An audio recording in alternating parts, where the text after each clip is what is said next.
And good morning. How are you today? This is Louis Yanis with Market Coffee Talk. Hope you have some coffee with you. It's a great morning. I was thinking about over the weekend, I did a lot of reading. And it was the end of Passover, it was also Easter. And so it's kind of been a great week, really. And lots of pressures too, because a lot of people are doing things. But I will tell you, reading is just such a joy because it really opens you up. And one of the things that I have been reading, I think I mentioned this before, is this book here called Risk Forward by Victoria Labalme. I highly recommend this book. One of the things that I wanted to discuss today is the concept of your vision and whether or not you're outsourcing your vision. Because I think a lot of times people will give you a great idea, and you hear this idea about what you're doing. Let's say you have an idea about where you're headed, and then somebody gives you an idea that is not quite in your vision. Maybe it's slightly outside your vision, but it sounds like a really wonderful idea. So then you kind of change your vision a little bit to that. And then another person gives you another piece of information that you think, oh, that sounds really smart. Maybe I should incorporate that into my vision. And then what winds up happening is your vision is no longer your vision the more you do that.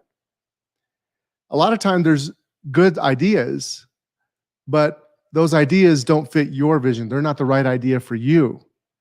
And we find that a lot. I know I found that a lot in my business life and in my personal life, that I can succumb to that.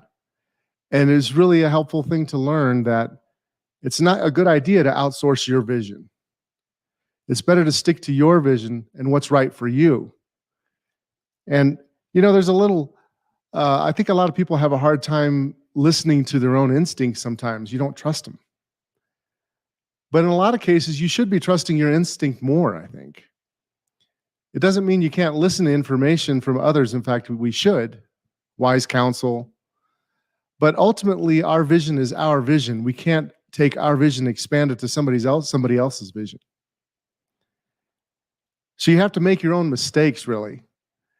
So it doesn't make any sense to take on somebody else's vision and to make a mistake, and it wasn't even your own mistake. And then if you're going to make a mistake on your own stuff, on your own vision. And you have to find your own unique path, because if you try to take somebody else's path, just because something was successful for somebody else doesn't necessarily mean that it's going to be successful for you, because you're unique and you have a different skill set. I'll give you a prime example. I had this idea, and I have this idea that you could actually take market data and turn it into music. And I have this idea for creating an algorithm, and I actually created the algorithm and tested it with my guitar, looking at how many days did I look at? The last 10 days, I was looking at a 15-minute chart of the NASDAQ over the last 10 days, and created a song. And the song had a chord progression and a general outline for a melody. And it all came about from an algorithm I have in my mind here. You could see the concept right there. Because I have unique skills in music, and I also have skills in the market. So I'm kind of taking something that's unique to what I'm interested in, rather than trying to be somebody else. And I think that's really important for all of us. And when in our world where we help people plan for their retirement, a lot of times we find people setting up their retirement in a way that they think is important to them. But it's really not important to them. It's important to somebody else.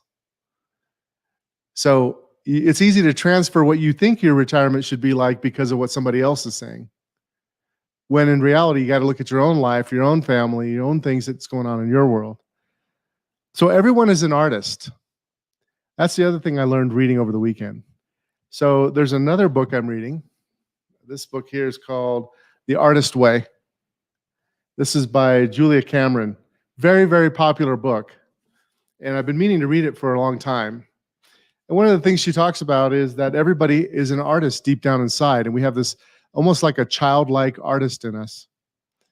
And if you actually listen to that artist, you can have a much more fulfilling life. And you need to give yourself room in your life to actually do that. So one of the things she talks about is writing and journaling, and I've been journaling for many years.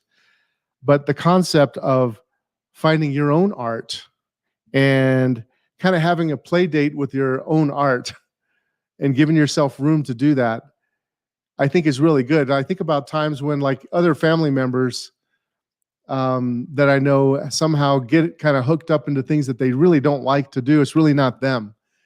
And you got to figure out a way to get people into what they should be doing in your family and your friends, and doing your own art rather than trying to be somebody else, and be it's almost like becoming a child again, because when you were a kid, it was really easy for you to figure out what you wanted to do. Like I knew for sure I wanted to play guitar. There was no question. It was like I was attracted to the guitar. I wanted to play it, so I moved towards it, and that was that. And it was enjoying, and then I was joyful, and so I got better at it. A lot of times we kind of pursue things because they tell you should pursue it. Like, oh, like right now you should be an engineer. So young people going into college were like, oh, I better be an engineer because it's cool to be an engineer, or software, or internet, or whatever it may be. When in reality, a lot of people go into the wrong careers, or they try to go into the wrong careers, and they're not really being themselves. So the last thing I wanted to mention was I'm really thankful for peace. And while we were putting together a crepe cake, my wife made this amazing crepe cake. It was like tons of layers of crepe. And we were watching this show that I had heard you got to watch. It's called The Pianist. And I didn't know that it was going to be, I knew it was about the Holocaust in some ways, but it's about this piano player that's really amazing who was able to break free. And it was a very tough scenario for him, but he was able to break free and play piano, amazing piano. He lived all the way to the age of 88 and died in 2000. Spielman is his name. But just watching that, what happened in Warsaw, just made me realize I'm thankful for peace that we have right now. With all the bad stuff that's going on in the world, we have peace, and I'm really thankful for that. And I think from last week with Passover and with Easter, I think that's a good thing for all of us to be thankful for, is for peace. So I wish you peace and happiness. Don't forget, don't outsource your vision, and find your own art. That's all for now. We'll talk to you later.